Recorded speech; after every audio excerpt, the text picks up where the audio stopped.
do we have the energy this morning as we kick off the weekend. It has been an exciting week as many kids were once again back in school, but the excitement was for the teachers too. Wright City Elementary School teacher Katie Bleckley shares how headed back to class is an exciting time of year. The STEM teacher certainly teaches plenty of lessons regarding equations and science, but perhaps the best part of the school year is teaching these kids that nobody is perfect. In fact, you will make a mistake or two.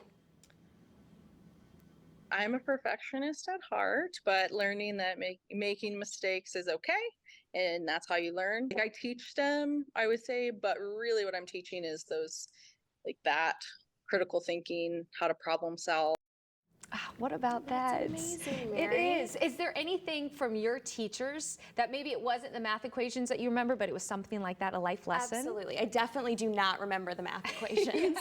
But, I had a fantastic teacher in 8th grade, Mrs. Dickinson. And the start of the school year was really difficult for me. It was 8th grade. We're learning a lot of more difficult things. And she was a language arts teacher.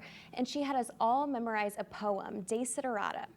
And the first lines of that poem are, "Go placidly amid the noise and haste, and remember what peace there may be in silence." Oh, And I love that just has always stuck with me all these years. I even have the poem hanging up at my house. Oh, that's perfect. Yeah, And it's perfect in this noisy world that we live in. Absolutely. That's great. Words of wisdom that can carry you throughout your whole life. It is those things. I had a 7th grade religion teacher, and he was trying to teach us hell, purgatory, and heaven, which, as you can imagine, for 7th grade, Mr. Sager, that's a big topic. That's a big concept. And so I remember him explaining purgatory, like, well, there's suffering on earth to purify you, but it was when he said this. He said, when I look at my 2 young boys who have just been born, I get a glimpse of heaven. Oh. And that feeling that I feel is how I know what heaven's gonna feel like all the time. And I just think gives me about that goosebumps. all the time. So now when I held my niece for the first time, I said, Mr. Sager, I get it. That little glimpse of heaven. And you're still connected with him. That is so special. I know. That is so special. It The really first is. week of school is a time of